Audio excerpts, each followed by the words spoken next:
Amén. Gloria a Dios. Pues bienvenidos al estudio de Jesús el Camino, la verdad y la vida. Estamos en el estudio del libro de Hechos. Vamos en el capítulo 14 y vamos a seguir conociendo un poquito más de la vida de los primeros creyentes, porque la verdad yo estoy convencido que la iglesia tiene que regresar al origen.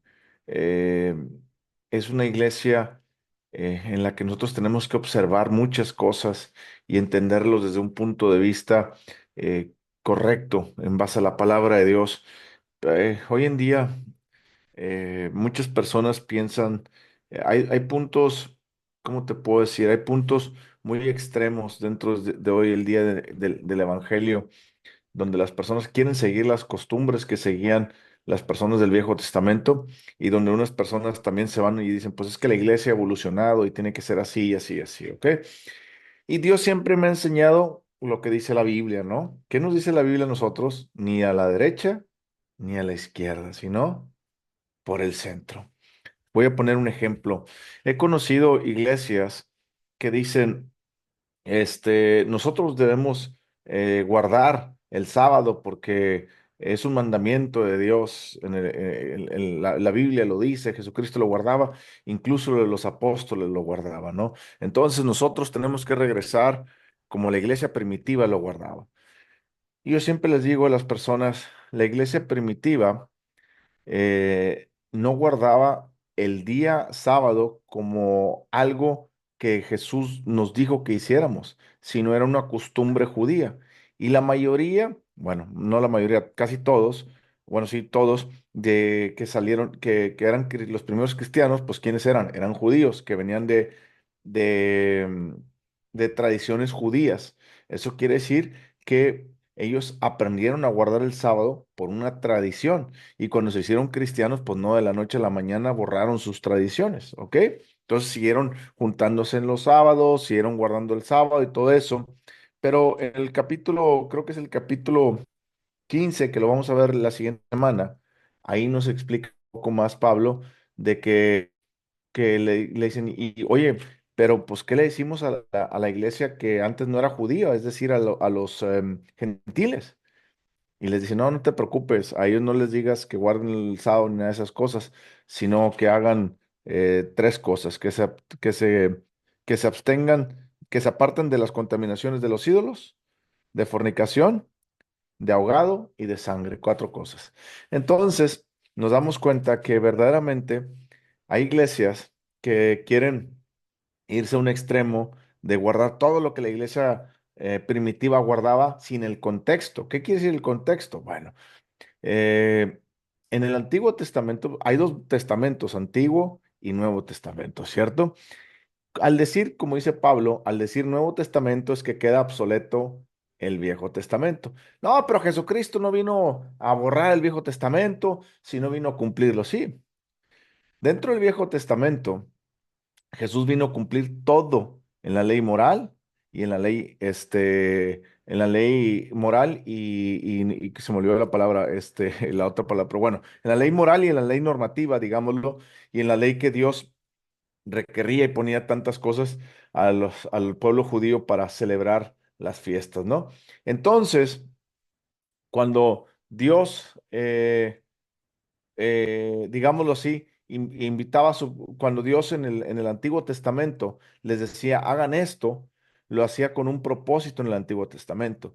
En el Nuevo Testamento, Jesús vino a cumplir, a hacer toda esa ley, pero muchos dicen, pero ¿por qué nosotros no la guardamos si Jesús la guardó? Sí, por eso mismo vino Jesús, vino a cumplirla perfectamente para que nosotros no buscásemos cumplirla, porque ninguna persona podía ser salvo por la ley.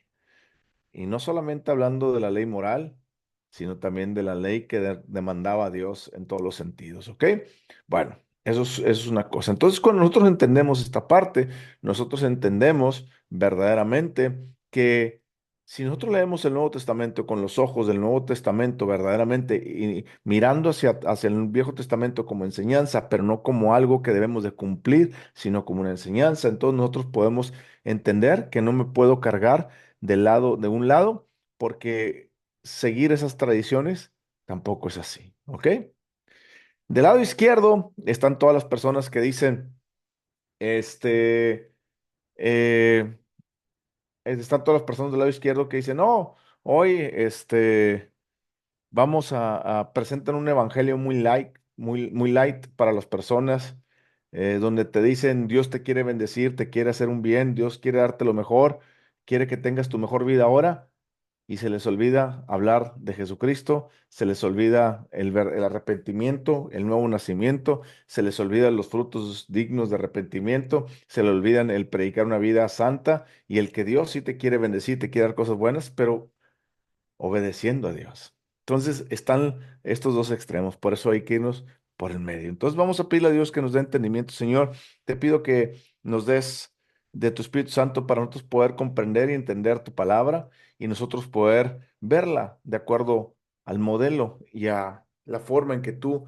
diseñaste las cosas con sabiduría, porque sabiduría es aprender a ver la vida como tú la ves y por eso te pedimos que nos des sabiduría para aprender a ver la vida como tú lo ves y solamente podemos a través del Espíritu Santo. Así es que, Espíritu Santo, este es tu lugar. Bienvenido, guíanos en el nombre de Cristo Jesús.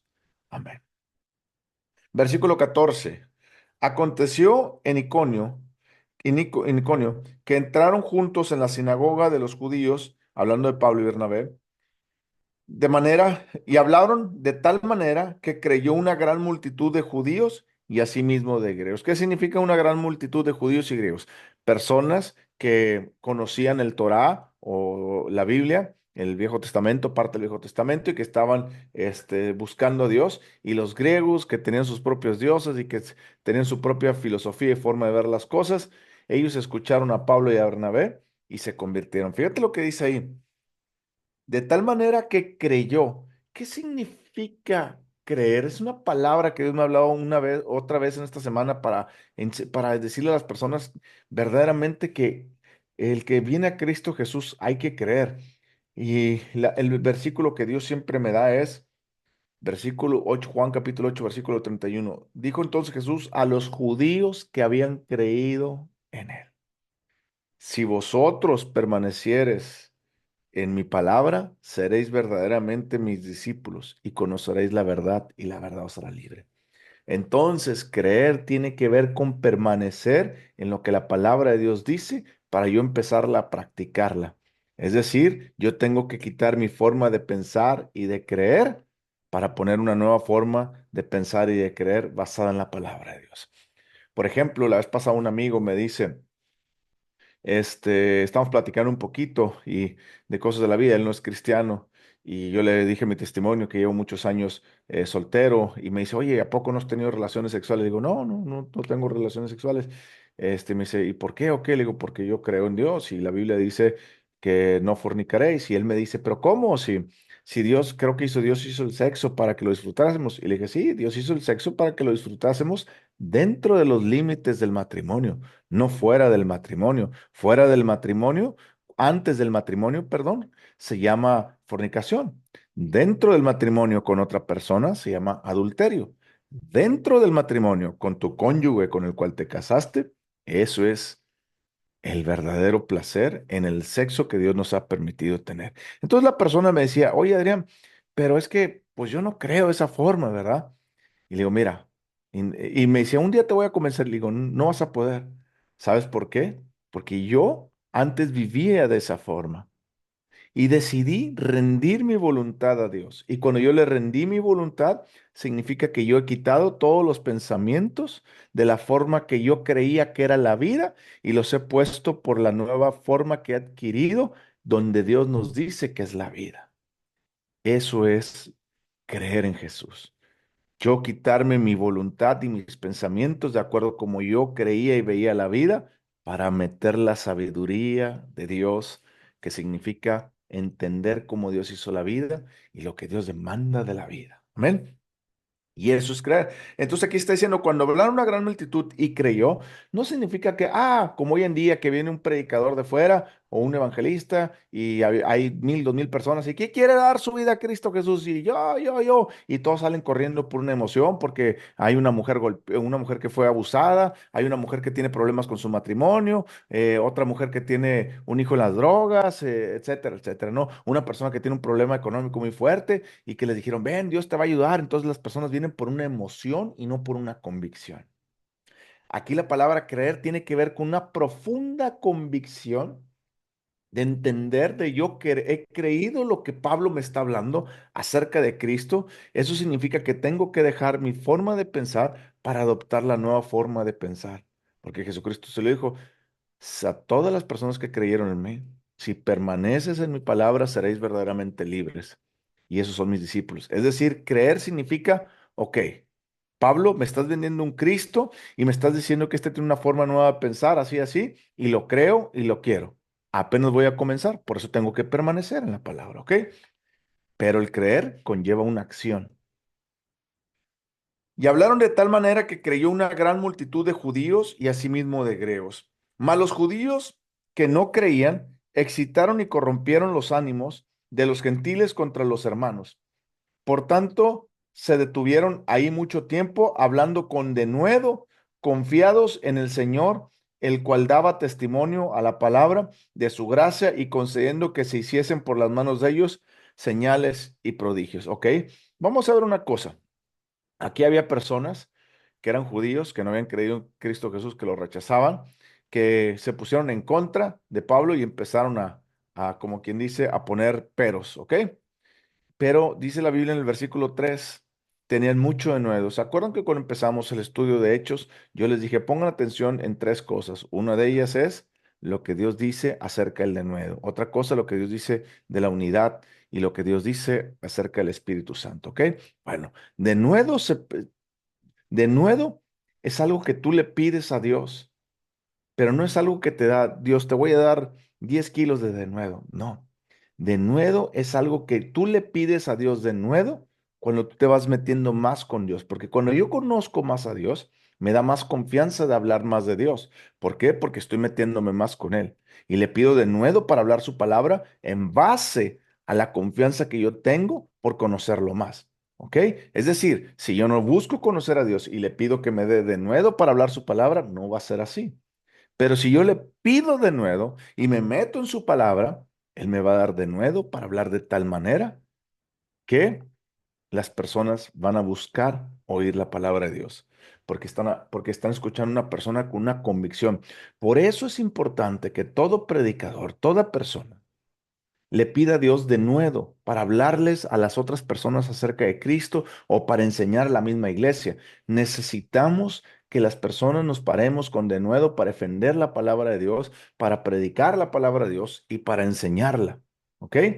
Pero de nuevo no viene solamente como te dije, dame de nuevo y de nuevo, sino yo le estoy pidiendo de nuevo a Dios.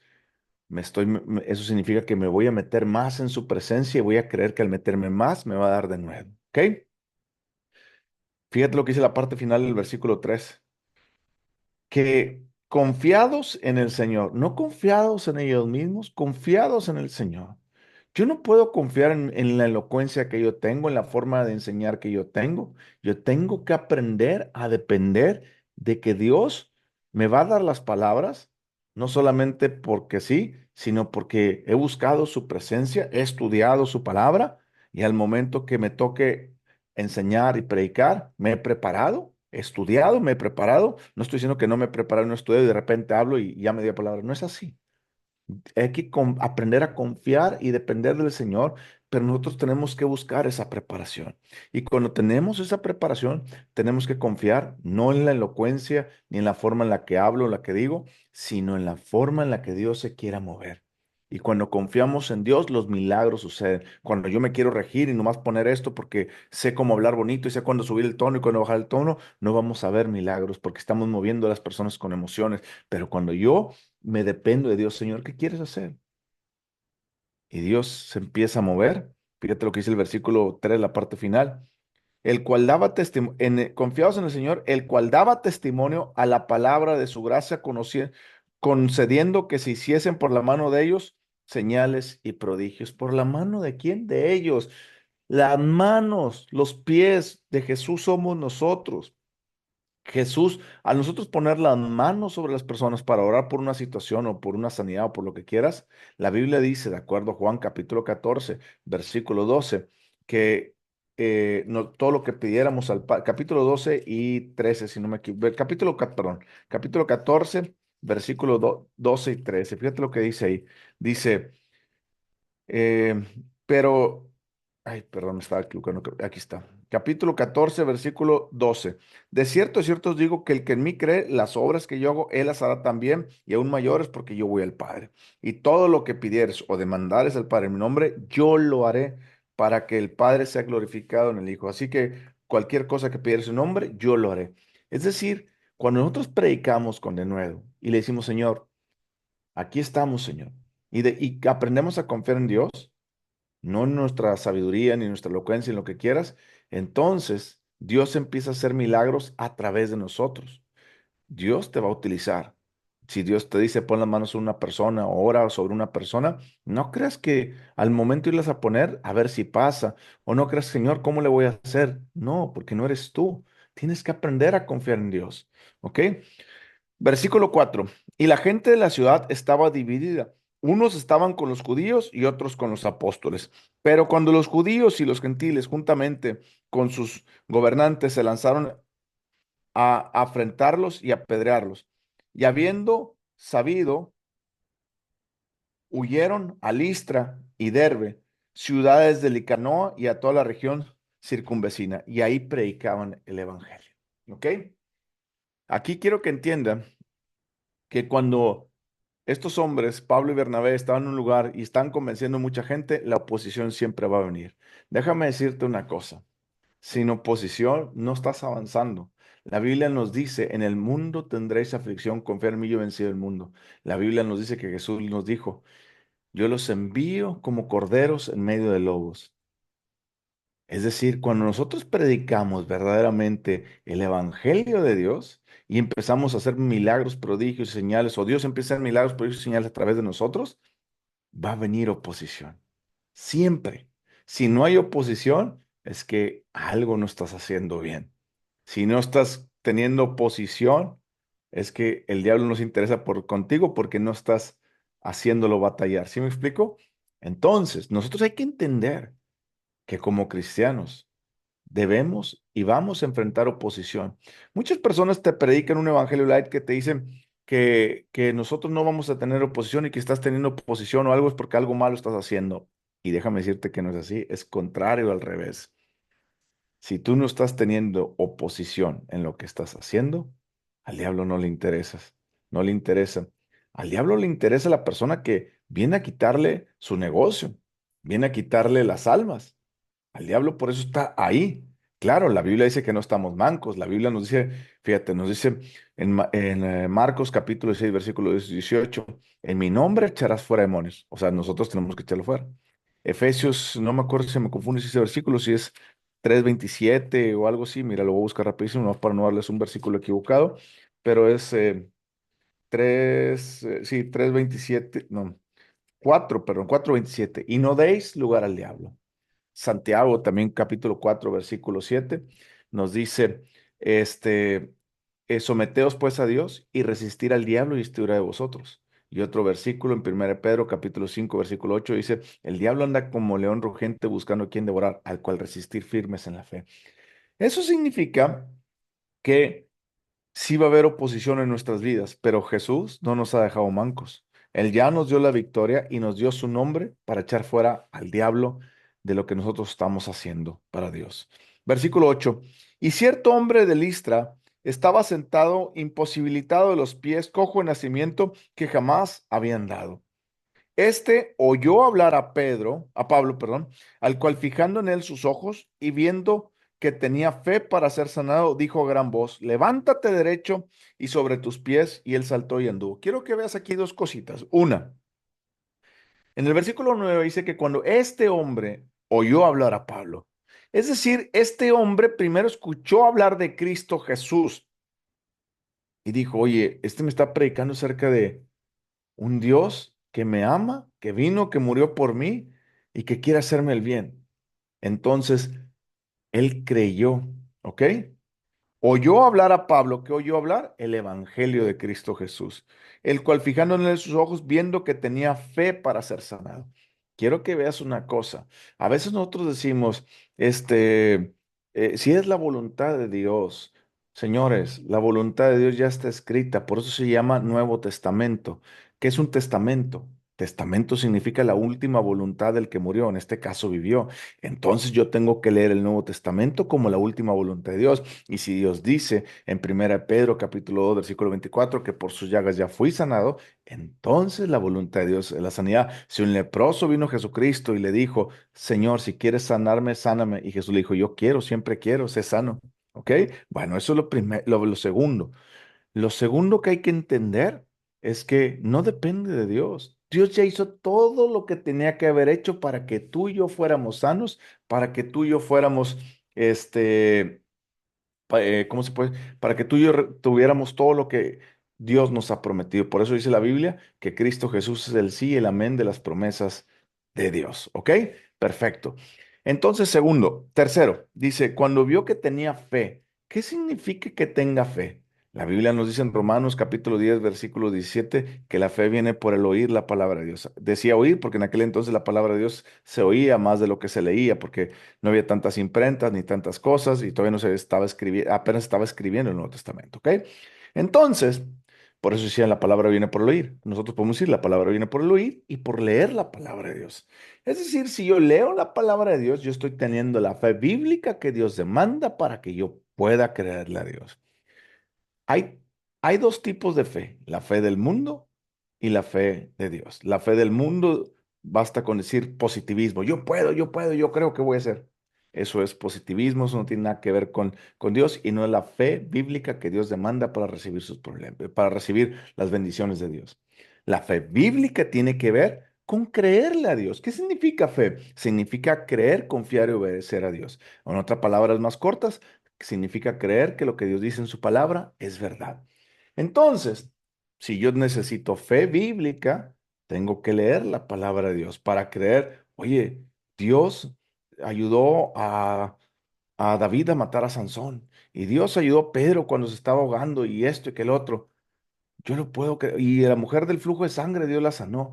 Entonces me está dando fe para creerle a Dios. Señor, entonces en este problema que tengo o en esta enfermedad que tengo, yo creo porque tu palabra dice, Señor, que todo lo que pidiera en oración, creyendo que lo recibo, vendré y yo recibo tu sanidad. Y la recibo. ¿Por qué? Porque le estoy creyendo a Dios. ¿Ok? Entonces el versículo 9 dice que este oyó hablar. Nosotros es importante que para que una persona reciba sanidad, tenemos que predicarle el evangelio. Cuando una persona ya conoce el Evangelio y necesita sanidad, entonces yo tengo que enseñarle la verdad de que Dios quiere sanarlo y que Dios puede sanarlo si la persona se atreve a creerle. ¿Qué le dijo Jesús a Marta? ¿No te he dicho que si crees verás la gloria de Dios? ¿Qué le dijo la mujer, Jesucristo a la mujer del flujo de sangre? Por tu fe, ¿cierto? Y varios así, ¿ok?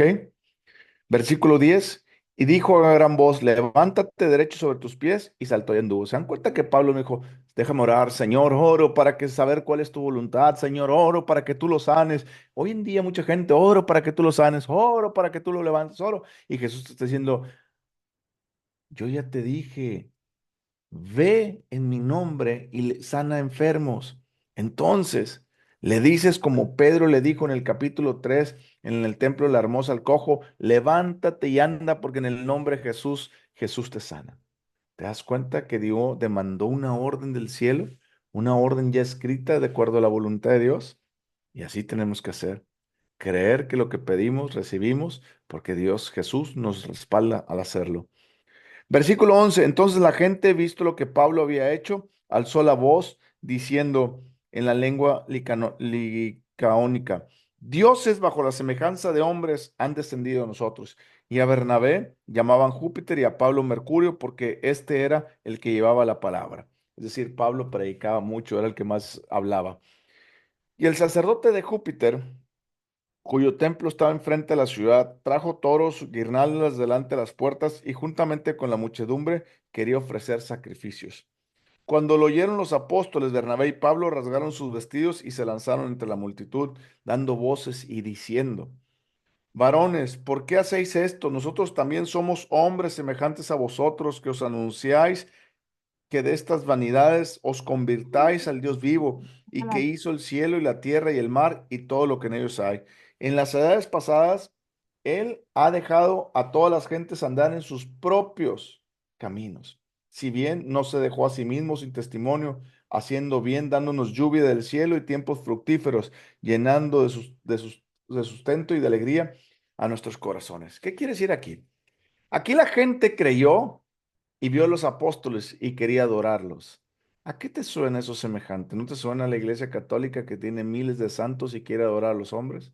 Bueno, aquí el apóstol Pablo y Bernabé los querían adorar y ellos le dijeron: no, no nos adoren a nosotros. Eso no, no lo hagan. Adoren a Dios, a Jesucristo. Él es el único. No es la Virgen, no son los santos. Él es el único.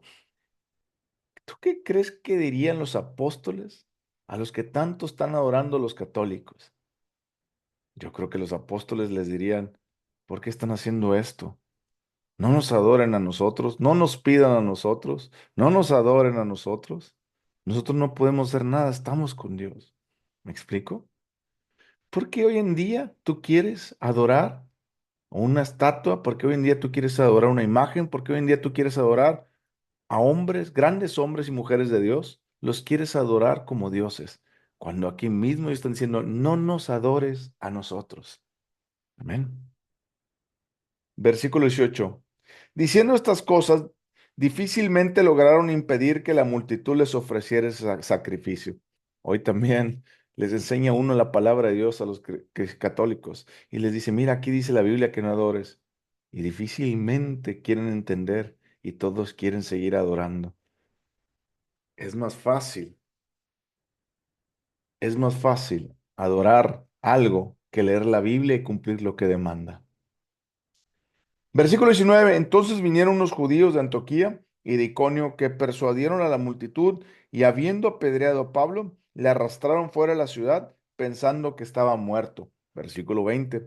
Pero rodeándole los discípulos se levantó y entró en la ciudad, y al día siguiente salió con Bernabé para Derbe. Aquí vamos a ver una cosa en el versículo 20.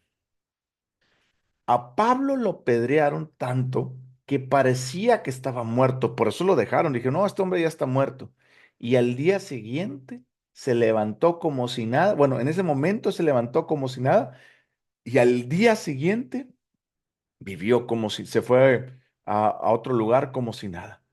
Si a ti y a mí nos hubieran apedreado, yo te voy a decir una cosa: a mí me gusta jugar pádel, y cuando juego pádel, digámoslo, que me sobrepaso, que juego un día, dos, tres días seguidos, al tercer día ya no me puedo ni mover, me duele mucho la cintura, me duele mucho los talones, las piernas, las articulaciones, todo. Y no me batallo para levantarme, ir al baño porque me duele. Imagínate, Pablo. Pero, ¿por qué Pablo se pudo levantar y hacer todo esto? Esta es otra enseñanza para otro día, pero Romanos capítulo 8 versículo 11 dice: y si el espíritu de aquel que levantó de los muertos a Jesús mora en vosotros, el que levantó de los muertos a Cristo Jesús vivificará también vuestros cuerpos mortales por su espíritu que mora en nosotros. Te voy a dar rapidísimo algo que Dios me ha mostrado. La Biblia te acabo de leer en Romanos 8:11 que dice que el Espíritu Santo vivifica mi cuerpo. Eso quiere decir que el Espíritu Santo dentro de mí empieza a traer vida a mi cuerpo mortal. ¿Ok? ¿Nunca te has preguntado por qué Sara, siendo de 80 años, se veía como una mujer muy guapa? ¿Nunca te has preguntado eso? ¿Nunca te has preguntado por qué Sara se veía así? ¿Por qué Pablo ahorita estuvo apedreado a punto de morir y se levantó como si nada, y el otro día anduvo como si nada y caminó 50 kilómetros? ¿Sabes por qué? Eso se llama por confiar y creer que el Espíritu Santo vivifica mi cuerpo mortal. Yo tengo una tía que tiene 80 años, mi tía, y no parece 80, parece 60. Y cuando usted la ve, usted dice, oye, pero ¿cómo tienes 80 si tienes 60? Y ella te dice algo muy cierto, es que yo he aprendido a creerle que el Espíritu Santo vivifica mi cuerpo. Yo he aprendido a creer que el Espíritu Santo trae vida a mi cuerpo, que el Espíritu Santo rejuvenece mi piel, mi cuero cabelludo, mis órganos, todo, todo. Claro, se va a ir deteriorando porque tengo un cuerpo, ¿verdad? Y se va a ir acabando porque este cuerpo se tiene que ir acabando, pero no se está acabando al ritmo que debería porque está vivificando a mi cuerpo. Muchas personas, muchos amigos míos que he conocido por el pádel, cuando me preguntan, oye, ¿qué edad tienes? Y le digo 46. Me dijo, no, no pareces de 46, pareces como de 36, 38 años, pero no de 46 o hasta de 35. Y me dicen, ¿cómo le haces? Te ves más joven. Y le digo, porque he aprendido a creer lo que la palabra de Dios dice, que el Espíritu Santo trae vida a mi cuerpo. Yo le he confiado a Dios por 10 años en que le digo, Señor, tú eres. Yo te pido, Señor, que así como pusiste a Sara de que tenía 80 años y la dejaste como una jovencita, yo te pido también que así sea, Señor. Y yo creo. Muchas personas van a decir, pero ay, ¿cómo eso es posible? Pues entonces todos los cristianos, si todos los cristianos tenemos la posibilidad de recibir todas las promesas de Dios. El problema, ¿cuál es la diferencia que uno y que otro no la reciba? No es la voluntad de Dios, porque si el Dios ya las puso para que fueran nuestras, entonces es la voluntad de Dios que las tengamos. ¿Cuál es la diferencia entonces entre que uno y otro la recibe?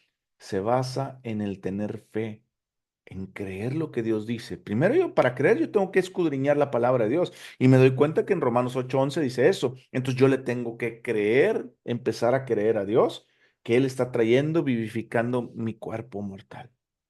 ¿Me explico?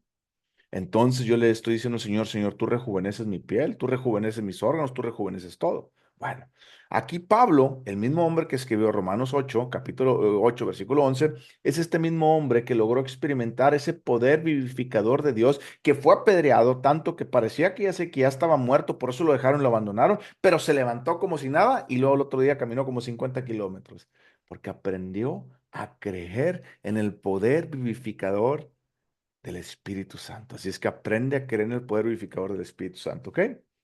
Versículo 20. Pero rodeándole los discípulos, se levantó y entró a la ciudad y al día siguiente salió con Bernabé para Derbe. ¿Te das cuenta? Y después de anunciar el evangelio a aquella ciudad y de hacer muchos discípulos, volvieron a Listra, a Iconio y Antioquía. Quiero que entiendas una cosa. Aquí en el versículo 21 dice, y después de anunciar el Evangelio de Dios, nosotros tenemos que anunciar. ¿Cuál es la primera tarea que nos encomendó el Señor? Anunciar el Evangelio. ¿Cuál es la segunda tarea que nos encomendó el Señor? Hacer discípulos. Hoy he visto a muchas personas que evangelizan, pero no hacen discípulos. Y el Señor nos dijo a todos, ir por el mundo y predicar mi palabra y hacer discípulos. Hacer discípulos tiene que ver con hablar primero la palabra de Dios para que personas quieran conocer y cuando quieran conocer, yo tengo un grupo de personas que estoy discipulando con las enseñanzas y con mi ejemplo.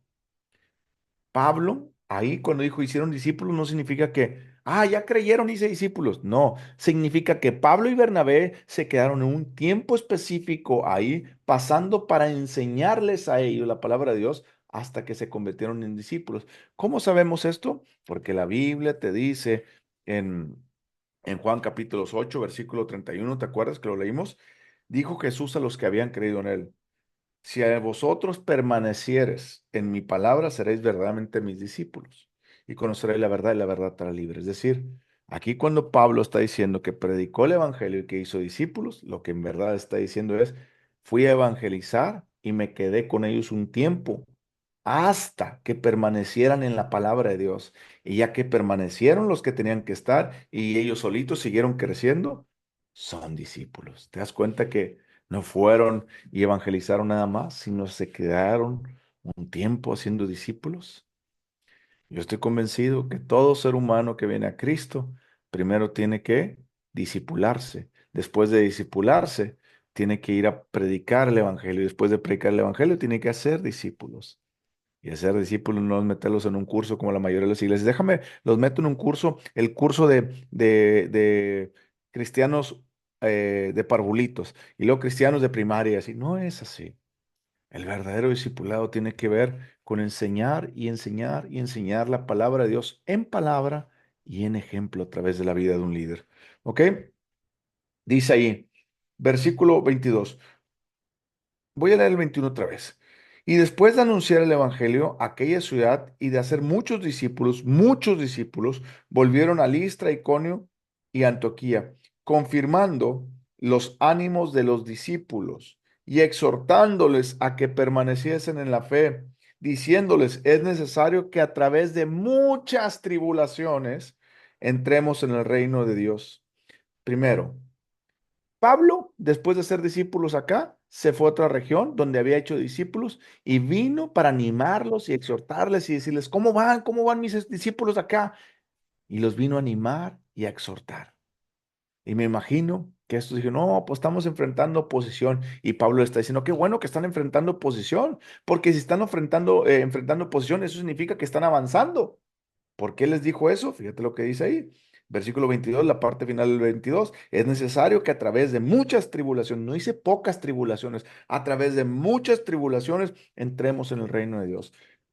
Ay, no, Adrián, entonces, ¿para qué quiero entrar al reino de Dios si va a haber muchas tribulaciones? Pero fíjate lo que dice la Biblia en Juan capítulo 16, versículo 33. Jesucristo hablando a sus discípulos, estas cosas os he hablado para que en mí tengáis paz. En el mundo tendréis aflicción, pero confiad en mí, yo he vencido al mundo. Nos está diciendo Jesucristo, Adrián, vas a pasar por las aguas, pero no te vas a ahogar. No te va a pasar nada. Lo mismo le dijo a David. Le dijo a David, voy a hacerte una mesa grande, un banquete en presencia de tus angustiadores, y tus angustiadores no te pueden tocar. Vas a tener muchas tribulaciones, pero no las veas. No te pueden tocar. Créeme, créeme a mí. Enfócate en Jesús. Y cuando lo hagas, las tribulaciones, las angustias, los problemas no te pueden tocar. Tengo muchos amigos que me dicen, es que ando bien estresado por este problema. Le digo, pues, ¿qué dice la Biblia? Fíjate lo que dice la Biblia. 1 Pedro capítulo 5 versículo 6 7. Humillaos pues bajo la poderosa mano de Dios. Dejen todas sus preocupaciones a Dios que Él tiene cuidado de vosotros. Y les digo, ve lo que dice Filipenses 4 6, que si algo tenemos una preocupación, de hecho lo voy a leer. Mira, voy a leer Filipenses para que vea rapidísimo ahí. Filipenses 4:6, 4:4. Regocijaos en el Señor siempre, otra vez digo regocijaos. Otra vez, versículo 6. Por nada estéis preocupado o afanado, si no se han conocido vuestras peticiones delante de Dios, en toda oración, con acción de gracias, y la paz de Dios, que sobrepasa todo entendimiento, guardará vuestros corazones y vuestros pensamientos en Cristo Jesús. ¿Te das cuenta? Dice Pablo, van a pasar muchas tribulaciones, pero nada de eso te va a hacer nada. Es decir, el diablo va a estar aquí, haciéndote miedo. Si tú volteas a ver al diablo, te vas a paralizar, porque el miedo te paraliza. Pero si el diablo te está asustando con las tribulaciones, pero tú volteas a ver a Cristo y alzas tus ojos a los montes, alzaré mis ojos a los montes y diré a Jehová, Él es mi refugio. ¿Te das cuenta? Entonces tú volteas y por el cielo y dices, Señor, estoy pasando por tribulaciones, pero yo sé que nada me va a pasar. Y yo sé que estás aquí. Y por más problemas, situaciones, yo confío en ti y tengo fe, porque fe significa creer lo que la palabra de Dios dice. Y tú dijiste que en el mundo tendré muchas aflicciones, pero que confío en ti, tú lo has vencido. Y tú ya me diste tu victoria, de acuerdo a Romanos 8 y Primera Corintios 15:57, donde tú ya me diste tu victoria, porque ¿qué dice? ¿Se acuerdan que dice Romanos 8:37? Antes, en todas estas cosas somos más que vencedores por medio de aquel que nos amó. ¿Ok? Versículo 23. Y constituyeron ancianos en cada iglesia, habiendo orado con ayunos y encomendándonos al Señor a quien habían creído. Primero, ancianos no significa personas viejas, significan personas que empezaron a ser maduras en el camino del Señor. Si te acuerdas aquí, ellos acaban de formar la iglesia, tal vez tenían 2, 3 años, donde habían ido a predicar a esa ciudad, se habían ido de viaje a las otras y habían regresado, entonces no podía haber pasado más de 1 o 2 años, por lo cual no había personas con tanta sabiduría de Dios, pero sin embargo tenían que nombrar ancianos ahí, líderes, ¿ok? Esos líderes que Pablo nombró, después nos los especifica en Primera de Timoteo, cómo deben ser esos líderes, ¿ok? Primera y Segunda de Timoteo, ¿ok? Entonces, dice que ahí constituyó líderes orando. Es importante que antes de poner nosotros una persona en un lugar de eminencia, oremos, ministremos y ayunemos ante el Señor. También es importante que antes de que alguien nos diga, Adrián, te quiero para esto, que el otro, déjame orar y buscar a Dios. Y si Dios me da paz, entonces lo hacemos. ¿Ok? Versículo 24. Pasando luego por Pisidia, vinieron a Pánfila. Y habiendo predicado la palabra en Perge, descendieron a Atalia. De ahí navegaron a Antioquía, desde donde habían sido encomendados a la gracia de Dios para la obra que habían cumplido.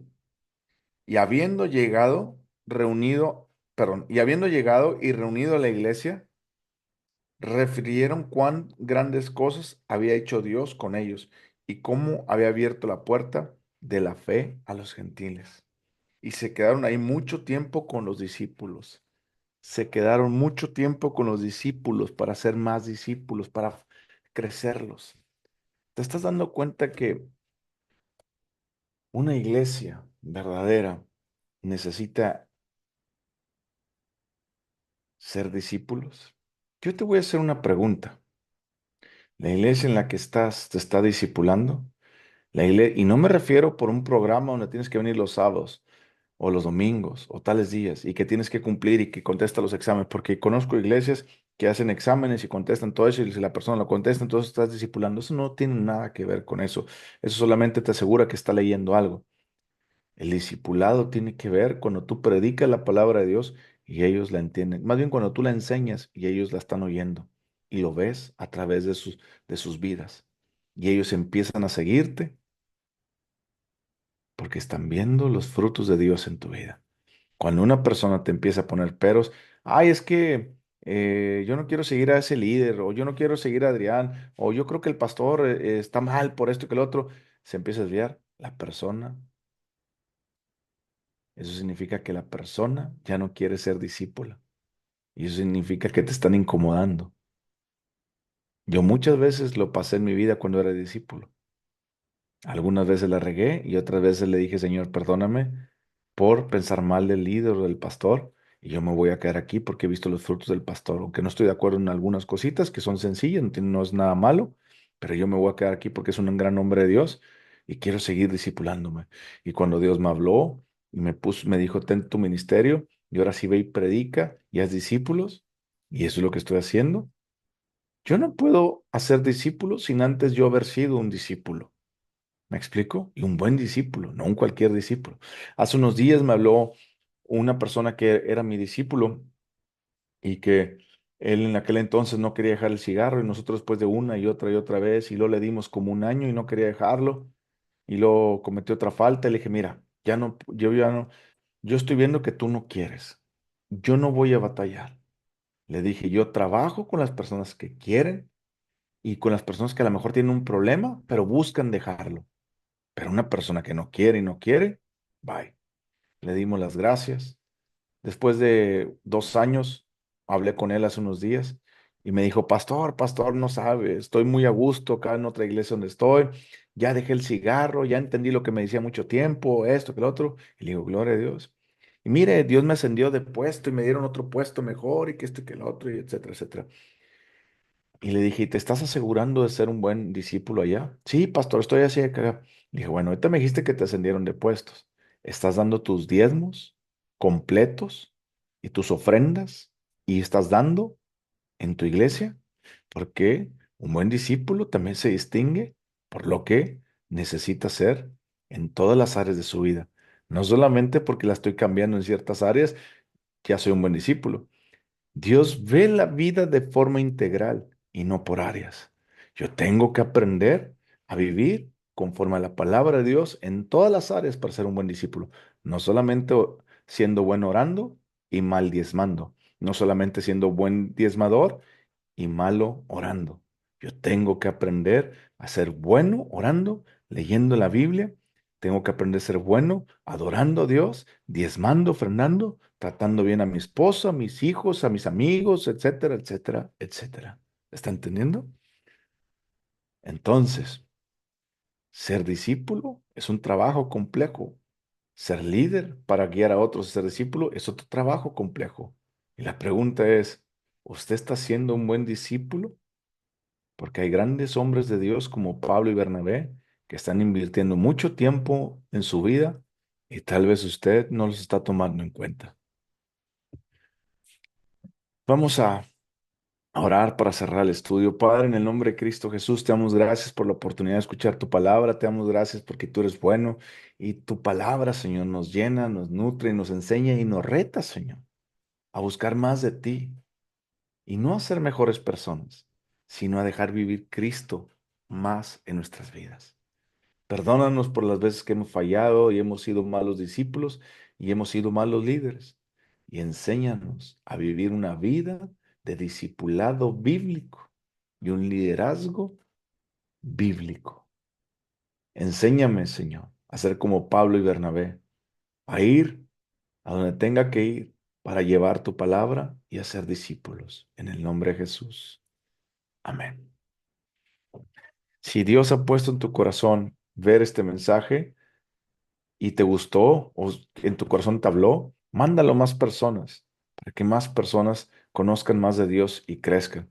Si algún día Dios pone en tu corazón ayudarnos a nosotros a seguir llevando el Evangelio, y no solamente el Evangelio, sino las enseñanzas para crecer en Cristo Jesús, y no solamente las enseñanzas, sino ayudar a más personas, porque tenemos un centro de rehabilitación, tenemos 2 comedores infantiles y tenemos 3 comunidades a las que apoyamos.